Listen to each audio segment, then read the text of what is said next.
ನೀವು? ಅಣ್ಣ, ನೀವ್ ಹೇಳಿ. ನಂದೇನಿದೆಯಮ್ಮ, ಈ ಮನೆ ಅಳಿಯ ನಾನು. ಹಾಕಿದ್ನ ತಿನ್ಕೊಂಡು ಇರೋ ಸೌಕರ್ಯದಲ್ಲಿ ಬದುಕೋದ್ ಬಿಟ್ಟು ನನ್ನ ಕೈಲಿ ಏನ್ ಮಾಡಕ್ಕಾಗತ್ತಮ್ಮ? 4 ದಿನ ಈ ಮನೇಲಿ ಇಲ್ಲದೆ ಹೋಗಿದ್ದಕ್ಕೆ ಈ ಮನೆನೇ ಸುಡುಗಾಡು ಮಾಡ್ಬಿಟ್ರಿ. ನೀವೆಲ್ಲ ಮನುಷ್ಯರೇನಾ?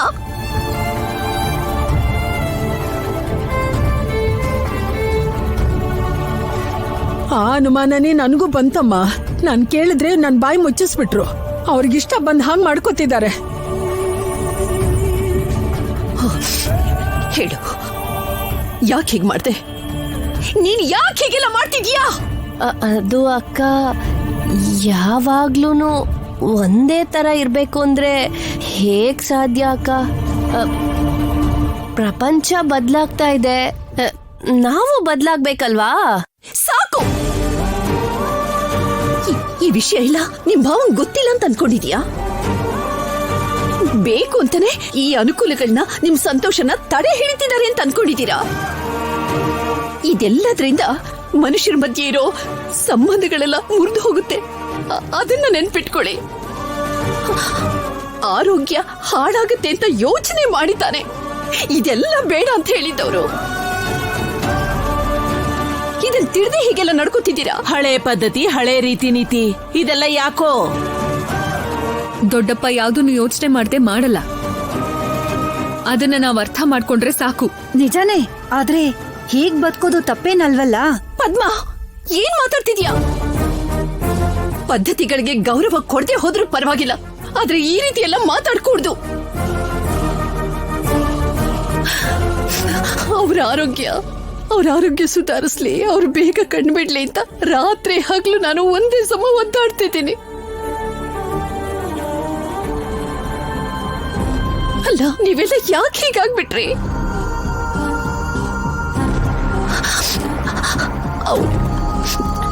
ಅವರ ಆರೋಗ್ಯ ಬೇಗ ಸುಧಾರಿಸ್ಬೇಕು ಅಂದ್ರೆ ಆಯುಷ್ ಹೋಮ ಮಾಡ್ಬೇಕು ಅಂತ ಶಾಸ್ತ್ರಿಗಳು ಹೇಳಿದ್ದಾರೆ.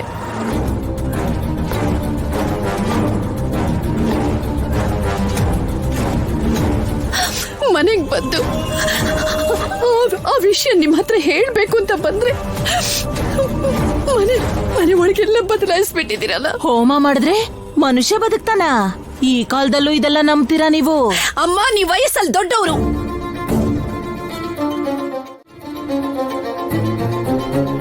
ನಮ್ ಕೈಯಲ್ಲಿ ಏನೂ ಇಲ್ದೇ ಇರುವಾಗ ದೇವ್ರ ಮೇಲೆ ಭಾರ ಹಾಕ್ಲೇಬೇಕು.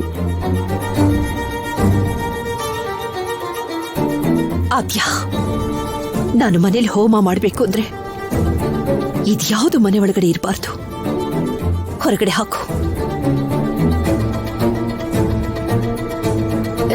ಏನಕ್ಕ, ಏನೋ ಪಲ್ಯದಲ್ಲಿರೋ ಕರ್ಬೇನ್ ಸೊಪ್ಪು ತೆಗಿ ಅನ್ನೋ ಹಾಗೆ ಹೇಳ್ತಿದ್ದೀರಲ್ಲಕ್ಕ. ಲಕ್ಷಾಂತರ ರೂಪಾಯಿ ಕೊಟ್ಟು ತಗೊಂಡಿದೀವಿ, ಇವಾಗ ಹೇಗ್ ತೆಗಿಯೋದು? ಪ್ರಾಣಕ್ಕಿಂತ ಹೆಚ್ಚಾಗಿರೋದು ಏನೂ ಇಲ್ಲ. ಇದ್ದಕ್ಕಿದ್ದಾಗೆ ತೆಗ್ದು ಹಾಕೊಂಡ್ರೆ ಹೇಗೆ? ತರೋಕ್ ಮುಂಚೆನೆ ಹೇಳ್ದಾಗ ಕೇಳಿದ್ರೆ ಈಗ ತೆಗ್ದು ಹಾಕುವಂತ ಪರಿಸ್ಥಿತಿ ಬರ್ತಾ ಇರ್ಲಿಲ್ವಲ್ಲ. ಅಕ್ಕ, ಇಷ್ಟಕ್ಕೂ ಹೋಮ ಮಾಡೋದ್ ಯಾವಾಗ? ಇವತ್ತೇ. ಅಯ್ಯಯ್ಯೋ, ಇವತ್ತು ನಾನ್ ನನ್ನ ಫ್ರೆಂಡ್ಸ್ ಜೊತೆ ಕಿಟಿ ಪಾರ್ಟಿ ಇಟ್ಕೊಂಡ್ಬಿಟ್ಟಿದ್ದೀನಲ್ಲ.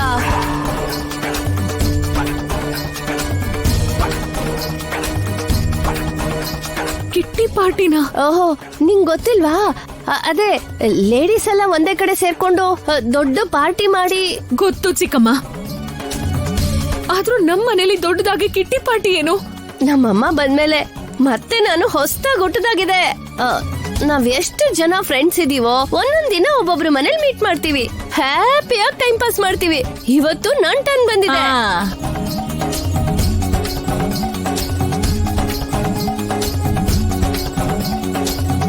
ತುಂಬಾ ಚೆನ್ನಾಗಿರುತ್ತೆ. ಹಾಡು, ಡ್ಯಾನ್ಸು, ಅಬ್ಬಬ್ಬಬ್ಬಾ, ಒಂದೆರಡಲ್ಲ, ಹೇಳ್ತಾ ಹೋದ್ರೆ ಬೇಕಾದಷ್ಟಿದೆ. ಸೂಪರ್ ಆಗಿ ಎಂಜಾಯ್ ಮಾಡ್ಬೋದು. ಅಕ್ಕ, ಇವತ್ ನೀವ್ ನೋಡ್ತೀರಿ, ನಾಳೆಯಿಂದ ನೀವೇ ನಮ್ ಜೊತೆ ಸೇರ್ಕೊಂಡ್ಬಿಡ್ತೀರಾ.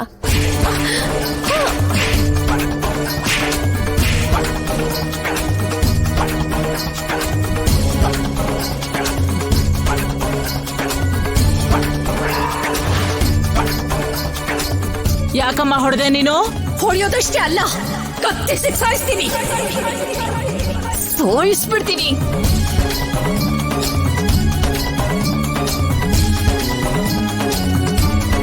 ನನ್ನ ಗಂಡನ ಬದುಕಿಸ್ಕೊಳ್ಳಕ್ಕೆ ಹೋಮ ಮಾಡ್ತಾ ಇದ್ದೀನಿ. ಅದು ಈ ಹೋಮ ಇವತ್ತೇ ನಡೆಯೋದು. ಇದಕ್ಕೆ ಯಾರು ವಿರುದ್ಧವಾಗಿ ಮಾತಾಡ್ಕೂಡ್ದು.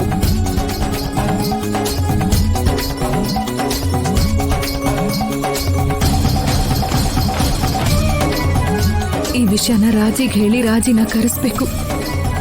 ಆದ್ಯಾ, ಏರ್ಪಾಡುಗಳೆಲ್ಲ ಮಾಡು. ಸರಿ ದೊಡ್ಡಮ್ಮ.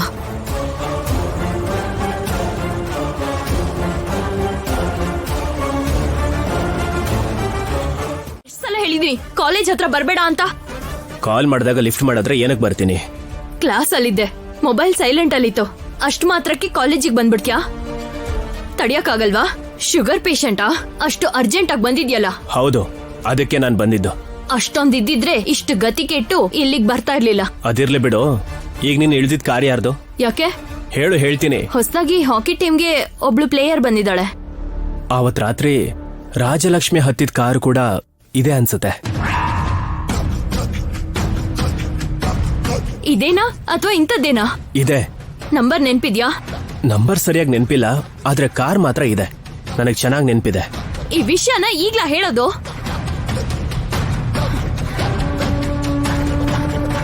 ಅಂದ್ರೆ ರಾಜಲಕ್ಷ್ಮಿ ಈ ಕಾರಲ್ಲೇ ಹೋಗಿದ್ದು ಅಂತಿದ್ಯಾ? ಅಖಿಲಾಗೂ ರಾಜಲಕ್ಷ್ಮಿಗೂ ಏನ್ ಸಂಬಂಧ? ಈ ಕಾರಲ್ಲೇ ಹೋಗಿ 5 ಕೋಟಿ ತಗೊಂಡ್ ಬಂದಿದ್ದಾಳೆ ಅಂದ್ರೆ ಏನ್ ನಡೆದಿರ್ಬೋದು?